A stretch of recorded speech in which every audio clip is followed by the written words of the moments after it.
and hope. Hello, everyone. Between Breaths, a story of anxiety, addiction, and hope.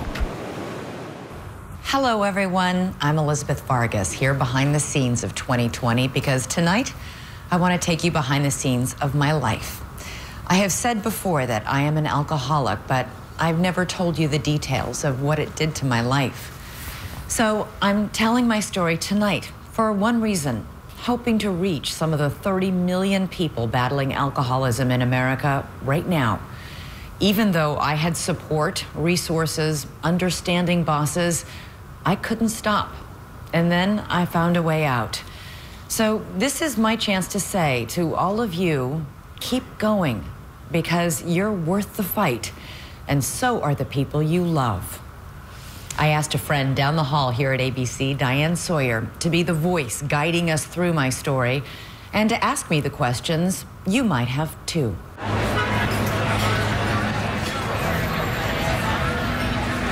When you're walking up the street and it's a beautiful evening and all the people are out at the sidewalk cafes and wine bars enjoying these lovely, beautiful glasses of wine, I don't look at them and think, I want one. But I look at them and I think, I miss that. I miss that time when, you know, it felt so innocent and romantic. But that's just me romanticizing something that turned out to be really monstrous for me. Oh, did you get her the lemon water? I did. Okay. As Elizabeth said, she asked me to come to her home to hear the story she is telling for other people living in the shadows, the story of her life she has not told before. Hi. Yes, Come in. Oh. And we're gonna sit over here. It's like family. Yeah, exactly. This is good. On the walls in her home, pictures of the two sons at the center of her life. Sam, now 10, Zachary, now 13. And also a photo of a journalist at the top of her field.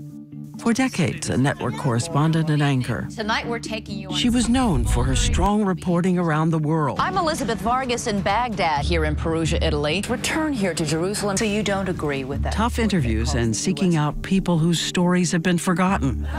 There she was, relaxed on Good Morning America. We're breaking it. And so steady in live breaking news events, Elizabeth Vargas is here. she took over the anchor chair from Peter Jennings on 9/11. Thanks, Elizabeth, very much.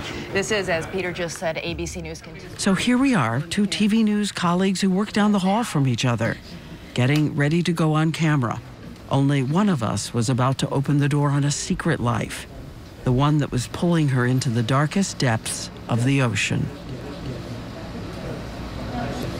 She says it's an act of grace that she is alive tonight. We're ready. Stand by for you. We're all quiet? Yes. You wrote, I finally found a place of grace. Yeah.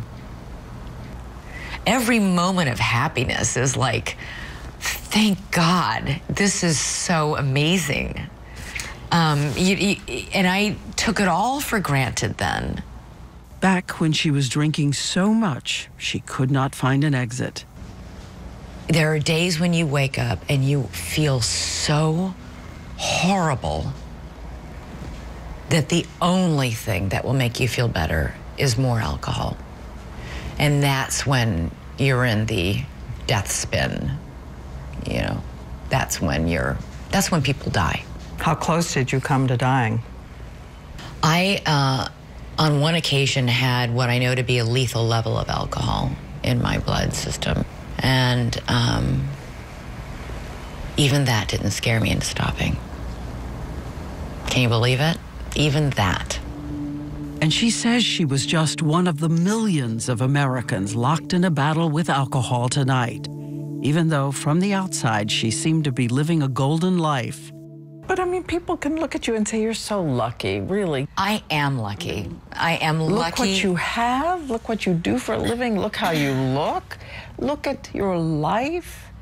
It's not like other people's problems. First of all, yes, I am. I am so lucky to have my two amazing children and to have this amazing job and to have resources for people to help and resources to be able to go to treatment. You're right, I am lucky. All I can tell you is when you're in the cycle of this disease, though, that it doesn't matter how much you have or how little you have. It didn't matter. It leveled me.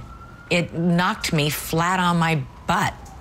I lost sight of everything. Everything. And those children she loves more than anything on earth. Please don't take my sunshine away. Watched it in fear they would lose her. Are they the hardest of the hard part? Oh, hands down.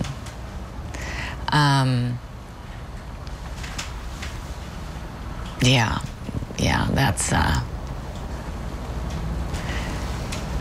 I don't know if I will ever forgive myself for hurting them with my drinking, ever. And I have to find a way to not, I don't know if I'll ever forgive myself for that. And so she says that is why she's talking tonight. And she's written a book for all the millions of people like her and their families locked into this same wrenching journey. She writes, we are your wives, your mothers, your daughters, your sisters, your children, your colleagues, your employees. All of them once just children with no idea what was ahead. Like the shy, curly-haired little girl. She says she was an Army brat whose family had to move through 14 homes, 9 Army bases, 8 schools. She says when she was still very small, she started suffering from daily profound anxiety, even panic attacks. But with Army discipline, she willed herself to hide her fear and panic from everyone else through college. Police say both men. And then starting as a local reporter out west. And because I'm basically so insecure and anxious and afraid, I never, ever in my life learned to reach out for help. Ever. And it was in local news that for the first time, she says, she found a kind of magic potion that helped with her anxiety. After work, the news team headed out to the bar, and a couple of glasses of wine became her new best friend. It was like, I finally feel relaxed. I think I wrote this in the book. Everybody looked prettier and smarter and was more interesting, and me too. All my insecurities would sort of fade back. And tonight, this staggering statistic. Nearly 63% of women in trouble with alcohol say they are fighting anxiety. More on that dramatic connection later tonight. But as her story begins, Elizabeth Vargas says she was just a social drinker who had no idea that alcoholism would slowly take over her body and her life. Later in the broadcast, she'll show you the indelible evidence of her dangerous destination. It was captured on camera. There's a real temptation when you've, to whitewash what you did. It wasn't as bad as everybody says, or it wasn't as bad as I remember. And for better or for worse, I have recordings of myself on TV and audio recordings that remind me how bad it was. Coming up next, a network anger begins a secret life that will nearly destroy everything until she finally makes her way back to joy and hope. Man, I'm glad Aflac pays cash. Series premiere Wednesday, September 21st on ABC. Good evening. We begin tonight with 2 rescue efforts. Watch Elizabeth Vargas anchor live TV news, and you'd have no idea that the woman who worked so hard to be perfect is suppressing so much anxiety, bordering on panic. I mean, I remember anchoring the evening news, and every single night when Michelle, and I love Michelle, the floor manager, when she would count down, I hated it. 2 minutes. 2 minutes. And, my heart would start pounding. 1 minute. Now I'm like hyperventilating. 30 seconds. 30 seconds. And literally the studio, the edges of my vision would start to swim a little. And if you watch carefully at the beginning of every newscast, you will see me lean in and I grip the desk with my right hand. Good evening from Los Angeles. And on my left hand, which I'm holding my pen, I'm taking my engagement ring and I'm digging the edge into my thumb. Why did you go in this business if it was going to torment you like that? I loved it. I still love it. I love telling people stories. And 14 years ago, she found someone who helped. Her new husband, singer-songwriter Mark Cohn. They married in 2002. You know his song, Walking in Memphis. When I was walking in Memphis. And her favorite song, Medicine Man. I love that song. For the first time, she confided to someone her deep insecurities. He calmed her anxieties by singing her to sleep. But even before they married, he noticed she was also drinking at night. He thought I drank too much. And I remember him, he was angry when he said it, and grabbing my arm and saying, "You have a problem with alcohol." And that just made me really mad. But it also got her attention, and she says she did control her drinking as she took care of son Zach, then son Sam, and continued to work hard at her job, once even through a miscarriage. And after the death of our legendary Peter Jennings in 2005, she and ABC's Bob Woodruff were named co-anchors of World News Tonight.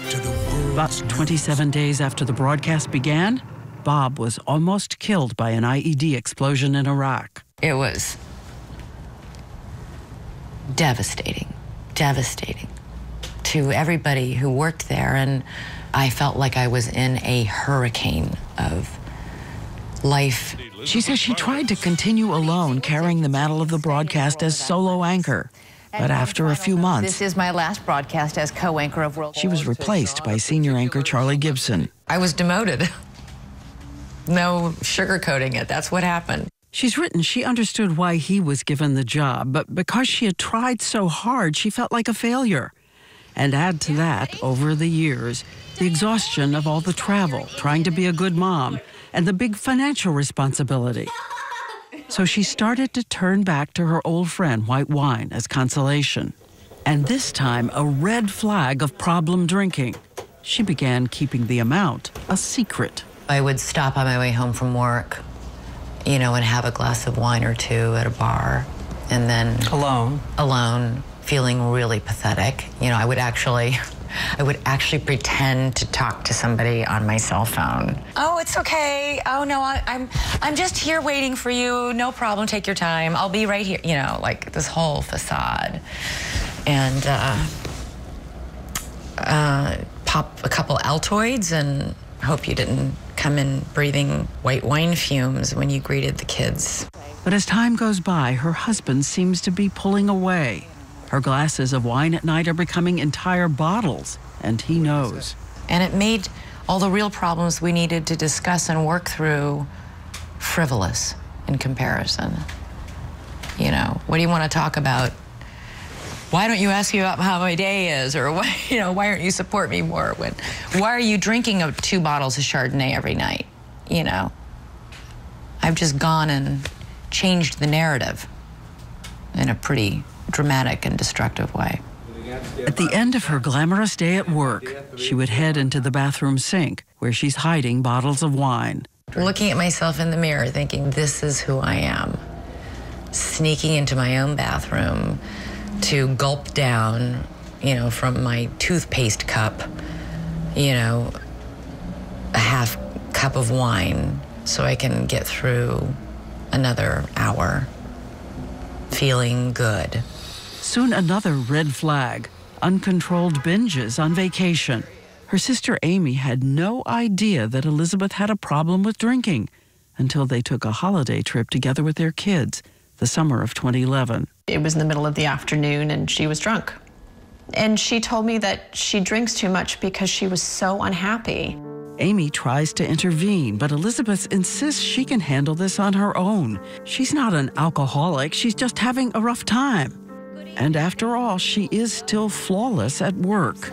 Then, a year later, 2012, another family vacation, this time with Mark and the boys in Florida. That was our big vacation, and my idea of a vacation was to empty the minibar by drinking everything in it. At one point, her younger son, Sam, comes into the hotel room.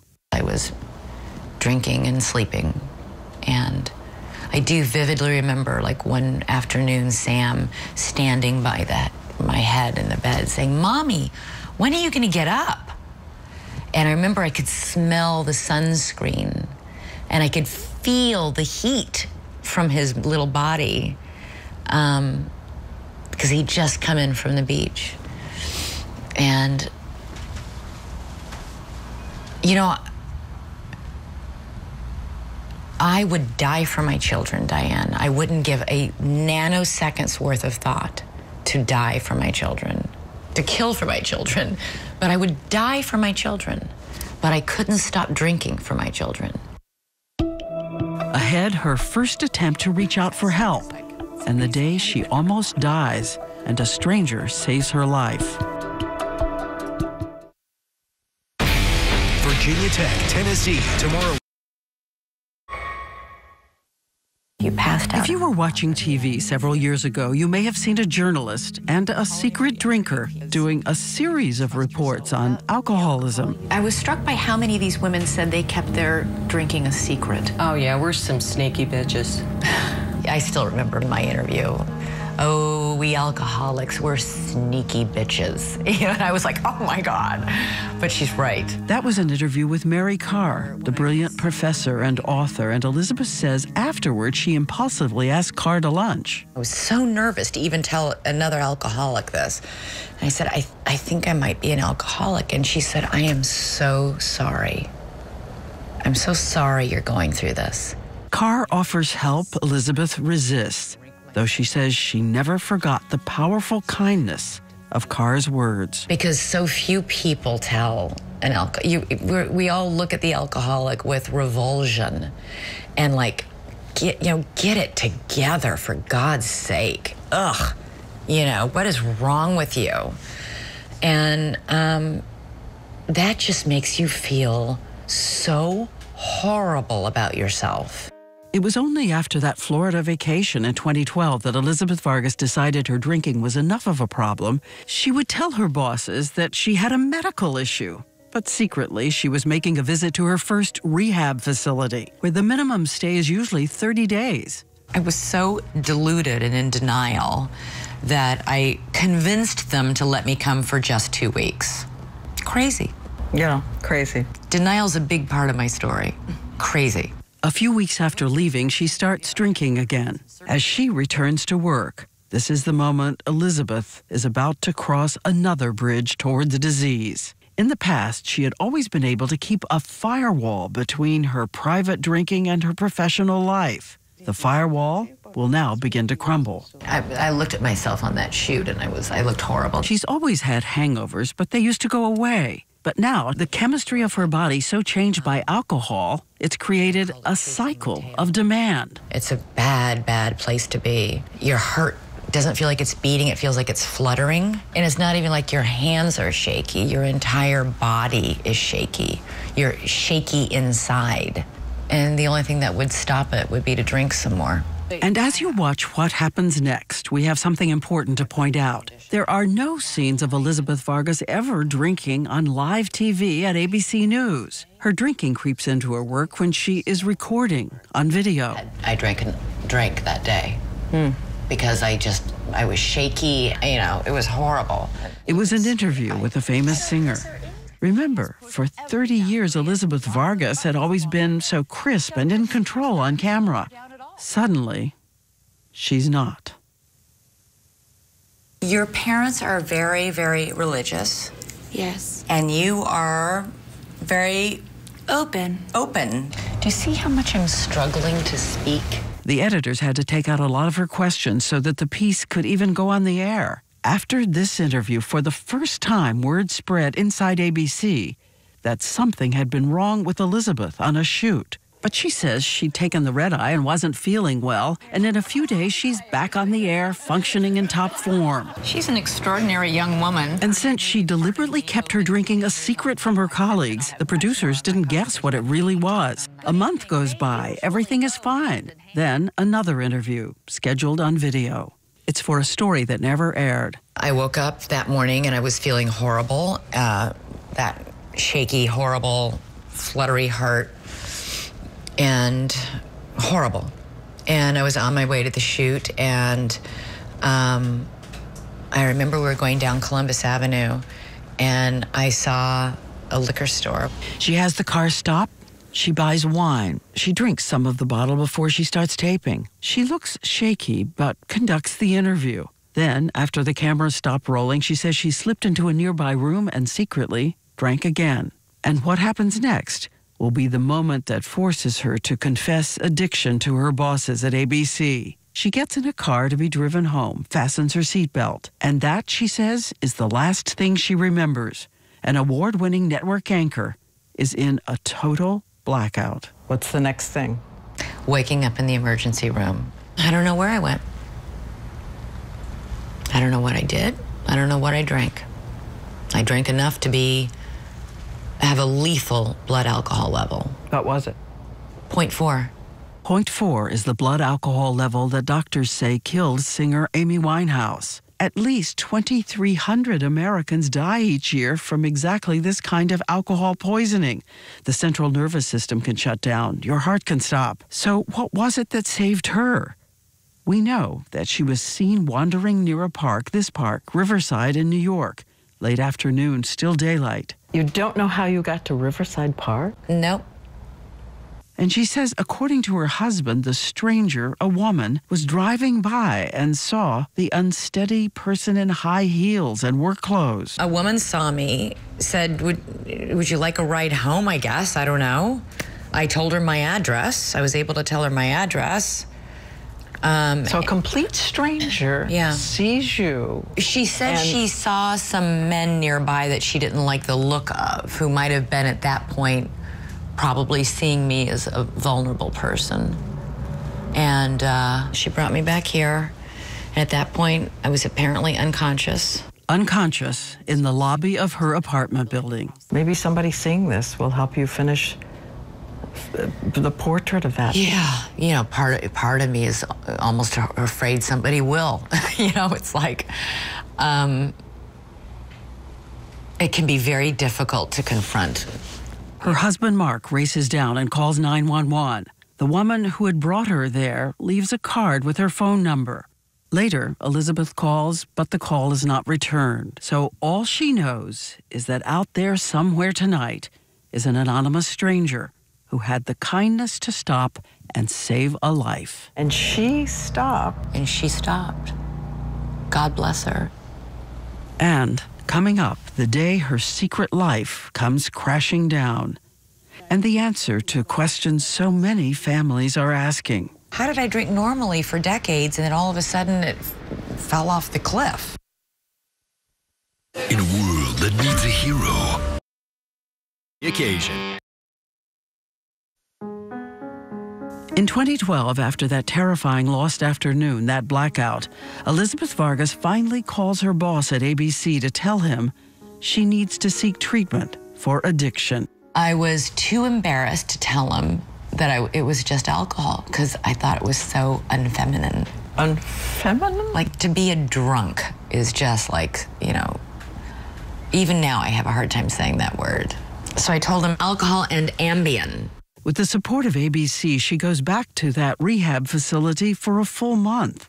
And while there, she met this man, Earl Hightower, one of the nation's leading experts on alcoholism, intervention, and recovery.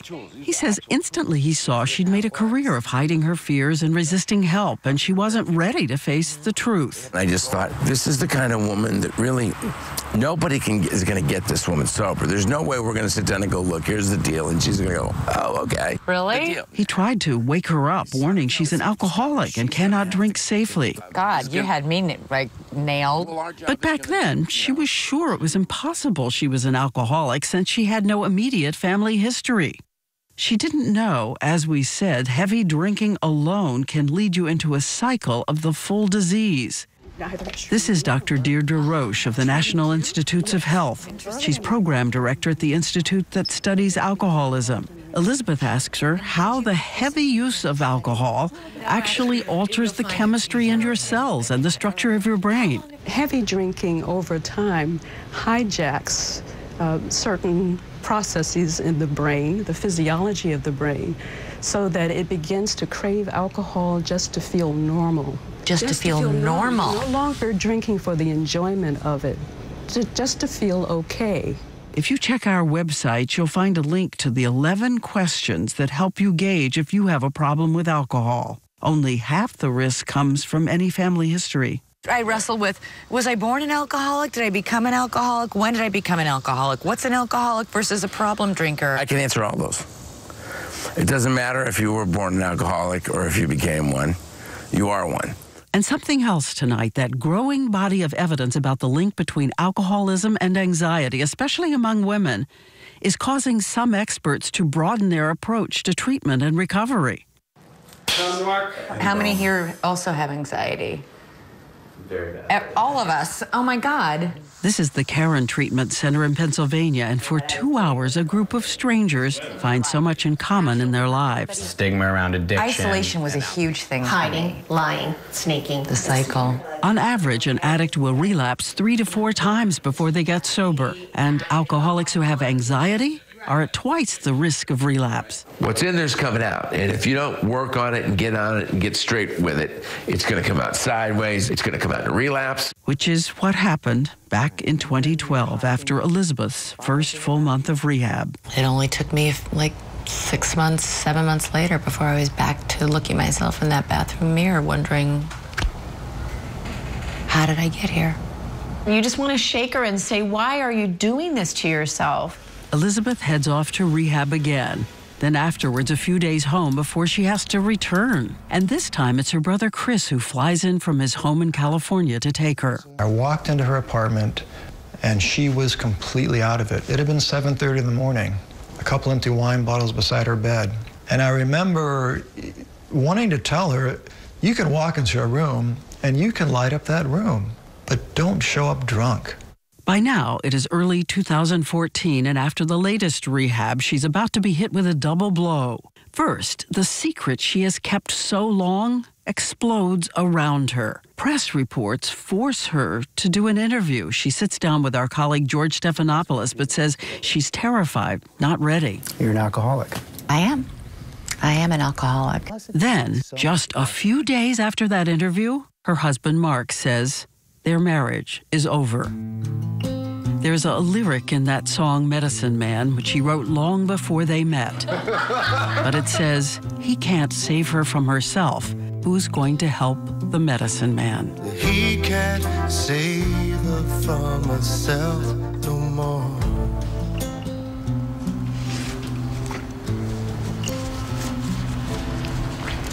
I think that must have been how he felt.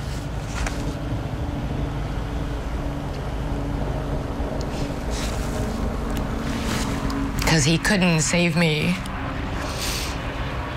I could only save me. Her favorite song, now the soundtrack of so much regret. And it's about him being unable to help her. And coming up, the tape of herself she could not bear to listen to until the day of this interview. And for everyone who hits rock bottom, the promise you can turn towards hope. Since when did experience become something to hide? I say Google Fiber doesn't. See the full story at xfinityfacts.com. The Ashley Home Store Labor Day sale is now extended. Save up to 50% or 6 years, no interest on purchases of $14.99 or more. Get this bed, $449, or this dining set in Lux.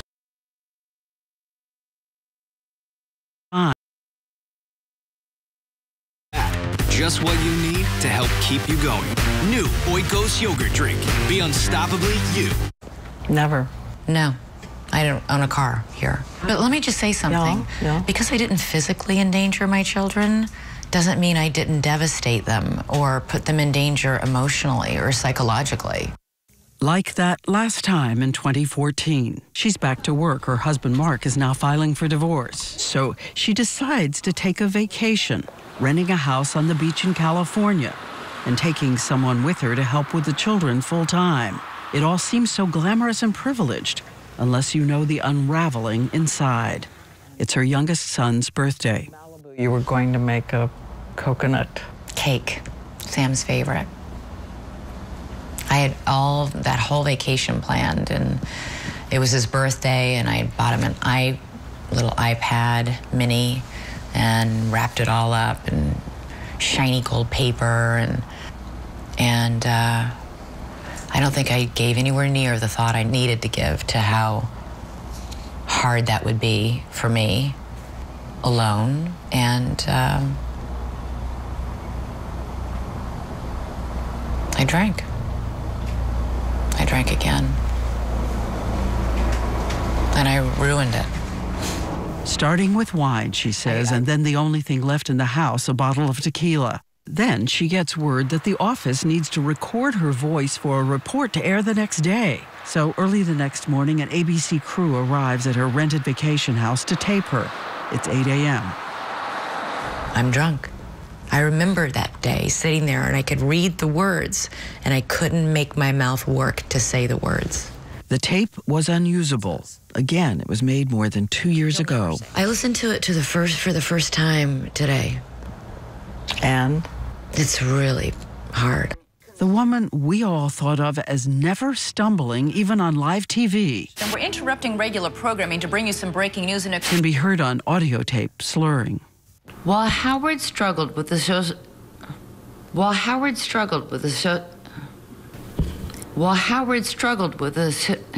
I can't say it.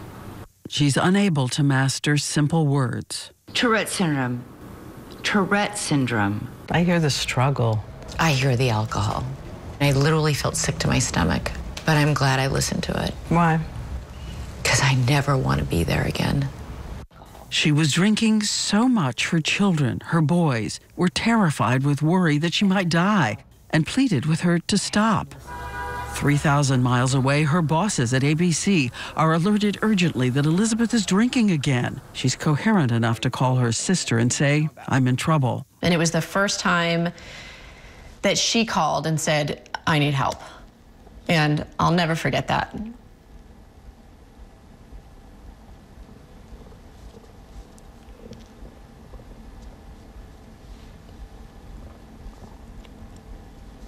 It's still really hard to talk about. Because I think I instantly knew, like, this is bad. Her sister, her brother, a friend all booked the next flight to be with her. Elizabeth also manages to call a producer at ABC who knows a recovering alcoholic who lives near her rented house, an actor and director who races over. He comforts her children as she goes into detox. He hands her a rosary and arranges a kind of sobriety coach to ride with her back to New York to face what she's done. I thought it was all over. I thought she was going to lose the boys, and I thought she was going to lose her job. We all did. And even through the fog of alcohol, Elizabeth says, she finally grasped all the ways she had shattered her life. The anguish of her children pleading with her to stop drinking, the marriage she lost, the chance to do the work she loved in peril. She says in this moment, she was buckled to her knees by the unbearable shame. Ashamed, humiliated, a lot of pain, you know. Wreckage. A lot of wreckage in its wake. This woman who says she spent a career trying to hide any weakness finally decides to give up and reach for help. And you get help. Yeah, and you get help. Then you can fight. ABC News agrees to give her one last chance. Thank God they gave me one more chance. Thank God. She makes a calendar of all the days she was in fact drunk and what that did to those around her. She says she was shocked out of denial. And she began apologizing to her colleagues who had to redo their work because of her drinking. She apologizes to the family who gave up so much of their lives to try to help her, and to the husband who agreed they would have joint custody of the children. And most of all, with the children, she apologizes in wrenching detail. You can't just say, I'm sorry I hurt you, and then, leave it at that. I'm sorry I drank. I'm sorry I scared you. I'm sorry that I wasn't there for you. I'm sorry I fell asleep and missed your recital. I'm sorry. I'm so sorry.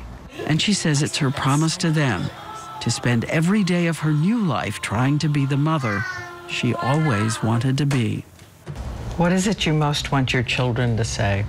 What's the thing you'd most love to hear from them?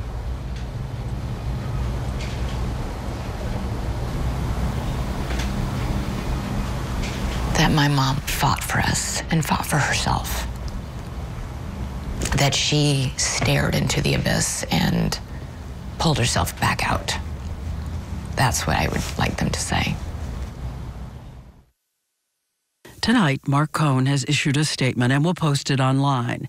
But he says, as always, he supports Elizabeth in her recovery. And the two of them are working together to be loving parents to their two incredible boys. And coming up next, what Elizabeth has learned about staying sober and what I learned I shouldn't ask. A missing man found dead. The investigation into Free today. Hey guys.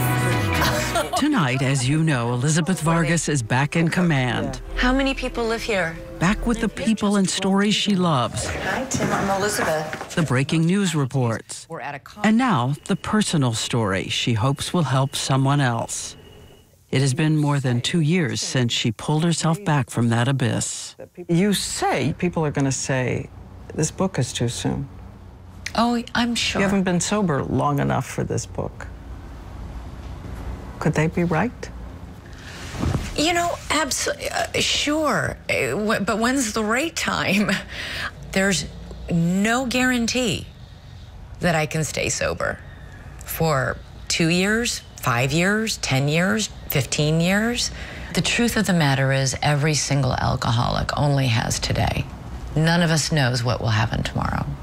We all do everything we can today that tomorrow we won't pick up a drink, but we really only have today. Now, she attends meetings, support groups, and has learned if she's ever out someplace she feels tempted to drink, she has to leave. And she also makes time for meditation to tame all that old anxiety. Do you still have triggers? Hunger, anger, loneliness? Hungry, angry, lonely, tired. For me, tired. Anger. Right. And is there something specific you know to do? Pick up the phone and call somebody. And by the way, I've also learned something new in doing this story. Unless an alcoholic in recovery volunteers the exact number of sober days, don't ask. Their accountability is not to us. It's to themselves and those they love. But you don't count the days of sobriety, or do you? I do, but that's something I keep to myself. Why? If I were to talk about it openly, like on national television, it feels like I jinx myself in a way. I don't know. And today, that woman who used to be so afraid of showing any imperfection says she likes to begin each day with an anthem to humility and acceptance. It's a song by Leonard Cohen, a prayer for the broken places and the light that can shine through. From this broken hill, I will sing to you. There's a favorite saying I heard that was, when you pray to God, there are 3 answers. And one is yes, not now, and I have something better for you. If there is a choice. So the sun is going to be setting on us here. Yeah. Yeah. Another good day.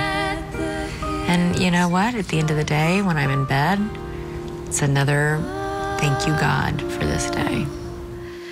If it be your will. And I am so thankful for all these new days and all of your encouragement. And for everyone watching, we did want to say, if you think you have a problem with alcohol, or if you know somebody who does, you can go to our website at abcnews.com and get all the resources for help. And I want to remind everyone that your book is in the stores next Tuesday, and it is called Between Breaths. And along the way, you told me that in this journey, it meant so much to you to get voicemail messages from your friends. We want you to know we have a few new ones for you tonight. That is so nice, and they did mean so much to me. So send messages of support to the people in your life as well. Please do. We'll be there reading them, and we say good night. I'm so proud of That you. took a lot of courage. You should be proud. You rise. We are rooting for you every single day. I've always been behind you and in front of you 100%. Love you. I love you. Thank you so much for what you're doing. And we know how much those boys love their mom. And we love you too. Eddie Murphy and Stranger Things, Kate and Matarazzo. New Kimmel tonight on ABC.